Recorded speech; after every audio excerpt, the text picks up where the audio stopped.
नमस्कार, सप्ततारा न्यूजमध्ये आपले स्वागत आहे। न्यूज बुलेटिनमध्ये जाणून घेऊया आजच्या ठळक घडामोडी। साताऱ्यातील प्रसिद्ध आणि मानबिंदू झालेल्या कंदी पेढा उत्पादक व्यापाऱ्यांनी स्थापन केला सातारा कंदी पेढा उत्पादक संघ।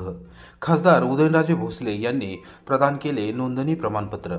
संपूर्ण जगात प्रसिद्ध असलेल्या सातारच्या कंदी पेढ्याला GI मान्यता मिळावी यासाठीची संकल्पना मांडण्यात आली आहे। त्यासाठी सातारा येथील सर्व कंदी पेढा उत्पादकांनी एकत्रित येऊन सातारा कंदी पेढा उत्पादक संघ स्थापन केला आहे। या संघाचे नोंदणी पत्र खासदार श्रीमंत छत्रपती उदयनराजे भोसले यांनी बुधवारी सकाळी 11:15 वाजता जलमंदिर पॅलेस येथे प्रदान केले। संघाच्या नवनियुक्त अध्यक्षा करिश्मा मोदी, उपाध्यक्ष कन्हैयालाल राजपुरोहित, सचिव प्रशांत मोदी लाटकर, खजिनदार योगेश मोदी सबरवार, सदस्य जयेश जोशी, विश्वप्रताप जाधव, स्वानंद लाटकर यांच्यासह पदाधिकारी यावेळी उपस्थित होते। त्यांनी खासदार श्रीमंत छत्रपती उदयनराजे भोसले यांच्याकडून नोंदणी पत्र स्वीकारले। या प्रसंगी संघाला शुभेच्छा देताना खासदार भोसले म्हणाले की सातारा शहराचा प्रसिद्ध आणि मानबिंदू झालेला कंदी पेढा जगभरात सर्वदूर पोहोचवा यासाठी कंदी पेढ्याला GI मान्यता मिळावी अशी संकल्पना काही महिन्यांपूर्वी शहरातील पेढा उत्पादक व्यापारी यांच्यासमोर मांडली होती। त्याला अनुसरून पहिली पायरी म्हणून पेढा उत्पादकांची संस्था नोंदणीकृत करणे आवश्यक होते। त्या अनुषंगाने शहरातील विविध व्यापाऱ्यांनी एकत्र येऊन सातारा कंदी पेढा उत्पादक संघ स्थापन केला आहे। त्याचे नोंदणी प्रमाणपत्र सुपूर्द करताना मला मनस्वी आनंद झाला आहे। वाराणसी येथील पद्मश्री पुरस्कार विजेते डॉक्टर रजनीकांत हे GI मान्यता मिळवून देण्यासाठी मार्गदर्शन करत असून व patent attorney advocate Mahesh Nikam सहाय्य करत आहेत। तसेच जिल्हाधिकारी संतोष पाटील व सातारा जिल्हा परिषदेच्या प्रशासक तथा मुख्य कार्यकारी अधिकारी श्रीमती याश्नी नागराजन यांचे मोलाचे सहकार्य आणि मार्गदर्शन लाभत असल्याचे खासदार भोसले यांनी निदर्शनास आणून दिले। आषाढी वारीतील वारकऱ्यांना सेवा देण्यासाठी सातारा जिल्हा प्रशासन कटिबद्ध। पोलीस अधीक्षक तुषार दोशी फलटणच्या पालखी तळाची केली पाहणी। संतश्रेष्ठ श्री ज्ञानेश्वर माऊली पालखी सोहळा हा सातारा जिल्ह्यातून पुढे पंढरपूरकडे मार्गस्थ होतो। या पालखी सोहळ्यामध्ये वारकऱ्यांना कोणत्याही प्रकारची अडचण येऊ नये यासाठी प्रतिवर्षीपेक्षा जास्त काटेकोरपणे नियोजन करण्याचे सातारा जिल्हा प्रशासनाचा आणि पोलीस दलाचा मानस आहे, अशी माहिती पोलीस अधीक्षक तुषार दोशी यांनी दिली। फलटण येथील पालखी तळाची बुधवारी सकाळी 11 वाजण्याच्या सुमारास दोशी यांनी पाहणी केली। उपविभागीय पोलीस अधिकारी राहुल धस, प्रांताधिकारी सौ प्रियंका आंबेकर, तहसीलदार डॉक्टर अभिजित जाधव, फलटणचे मुख्याधिकारी तथा प्रशासक निखिल मोरे, शहर पोलीस निरीक्षक हेमंत कुमार शहा, तालुका पोलीस निरीक्षक सुनील महाडिक यांच्यासह विविध विभागांचे प्रमुख अधिकारी यावेळी उपस्थित होते। दोशी पुढे म्हणाले की यंदाच्या वर्षी श्री संत ज्ञानेश्वर महाराजांच्या पालखी सोहळ्याचे नियोजन हे काटेकोरपणे करत असून प्रतिवर्षीपेक्षा उत्तम नियोजनाचा करण्याचा मानस आहे। पालखी तळाबाबतची सविस्तर माहिती मुख्याधिकारी निखिल मोरे व तहसीलदार डॉक्टर अभिजित जाधव यांनी दिली। यावर्षी जी पाहणी झाली त्यात नियोजन एकच आहे की दरवेळीपेक्षा जास्त चांगल्या पद्धतीने पालखीचं सगळं आगमन आणि गमन झालं पाहिजे। आणि महत्त्वाचं म्हणजे भाविकांची व्यवस्थित म्हणजे त्याला काय म्हणू सुविधा झाली पाहिजे की लाईनमध्ये दर्शनाचे असे किंवा नंतर दिंडी जाण्याचा मार्ग असतो। दरवेळेला जे प्रॉब्लेम येतात ते यावेळेला जास्त बंदोबस्त वाढवून आणि इतर प्रशासनाच्या मदतीने आम्ही काही सोयी करून कमी करण्याचा प्रयत्न करू, जेणेकरून पालखी सुख करू। ते जेव्हा त्या दिंडीच्या इतर गाड्या निघतात त्या लवकर निघणं, त्यांच्याशी बोलणं आणि आमचा रात्रीचा बंदोबस्त चांगला करणं, जो मार्ग आहे ट्रॅडिशनल तोच राहील। आम्ही त्याच्यामध्ये अशी सुविधा करू की गाड्या मागच्या वेळेला जो गाड्या उशिरा निघणं किंवा तो बंदोबस्त आहे तो आम्ही जास्त चांगल्या प्रकारे लावू, जेणेकरून तिथली सोय व्यवस्थित होईल। मी जवळजवळ 1000 पेक्षा जास्त कर्मचारी ठेवतोय, म्हणजे मागच्या वेळेपेक्षा जवळजवळ 150-200 कर्मचारी वाढवतोय आणि होमगार्ड आम्ही 1200 घेतोय, म्हणजे मागच्या वेळेपेक्षा 200 होमगार्ड आम्ही वाढवतो। कारण आमच्याकडे 150 अधिकारी आणि 1000 कर्मचारी एवढे असतील आणि 1200 होमगार्ड। जरंडेश्वर शुगर मिल्सच्या दूषित पाण्याबद्दल अर्धनग्न अवस्थेत आंदोलन करण्याचा कुमठे येथील सरपंचाचा इशारा।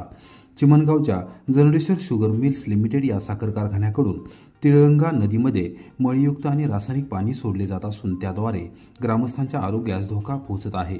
प्रशासनाने या बाबीकडे तत्काळ लक्ष देऊन येत्या 4 दिवसात कारवाई करावी, अन्यथा तिळगंगा नदीकाठी असलेल्या शेतकऱ्यांच्या वतीने जिल्हाधिकारी कार्यालयासमोर अर्धनग्न अवस्थेत आंदोलन छेडले जाईल असा इशारा कुमठेचे लोकनियुक्त सरपंच संतोष चव्हाण यांनी दिला। बुधवारी सायंकाळी 6 वाजता कोरेगाव येथे पत्रकार परिषद घेऊन सरपंच चव्हाण यांनी कारखान्याच्या विषयी केलेल्या तक्रारीबद्दल सविस्तर माहिती दिली।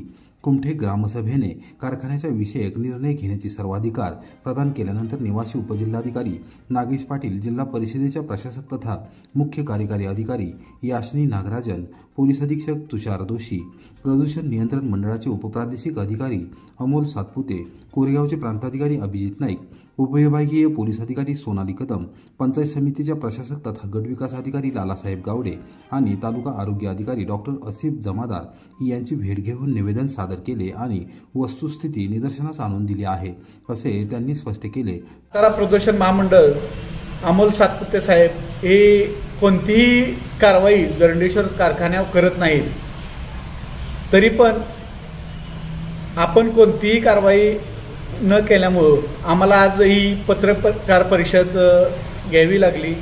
आपण शासनाने याच्यासाठी काहीतरी ठोस निर्णय घेतला पाहिजे आणि मळयुक्त पाणी आणि केमिकलयुक्त पाणी कुमठ्यामधून बंद केलं पाहिजे आणि कुमठ्याच्या ग्रामस्थांच्या आरोग्याशी खेळणं बंद केलं पाहिजे। तसेच 4 दिवसामध्ये आपण याच्यावर कोणतीही कारवाई न केल्यास अर्धनग्न आंदोलन जिल्हाधिकारी कार्यालयासमोर मी स्वतः करणार आहे आणि याच्यासाठी मला ग्रामस्थांनी ग्रामसभेमध्ये जे काही आंदोलन करेल आणि जे काही मळीच्या पाण्याविषयी कारवाई करेल त्याच्यासाठी बहुमताने सर्व मतांनी मला एकमेव सांगितलेलं आहे की जे काही कारवाई करायचे जे काही करायचे ते सरपंच या नात्याने तुम्हीच करायची असं मला ग्रामसभेनं दिलेलं आहे। एवढंच बोलतो आणि अजून एकदा सांगतो की उग्र असं आंदोलन आम्ही सोमवारपासून करणार आहोत। कोरेगावमध्ये बकरी ईदच्या पार्श्वभूमीवर मुस्लिम समाज बांधव व पोलीस पाटील यांची बैठक। पोलीस निरीक्षक घनश्याम बल्लाळ यांचे नागरिकांना आवाहन। बकरी ईद दिनांक 7 जून रोजी येत असल्याने कोरेगाव शहर आणि ग्रामीण भागातील जातीय सलोखा आणि भाईचारा अबाधित ठेवण्यासाठी, त्याचबरोबर कायदा व सुव्यवस्था अबाधित राखण्यासाठी सर्वांनीच प्रयत्न करणे गरजेचे आहे।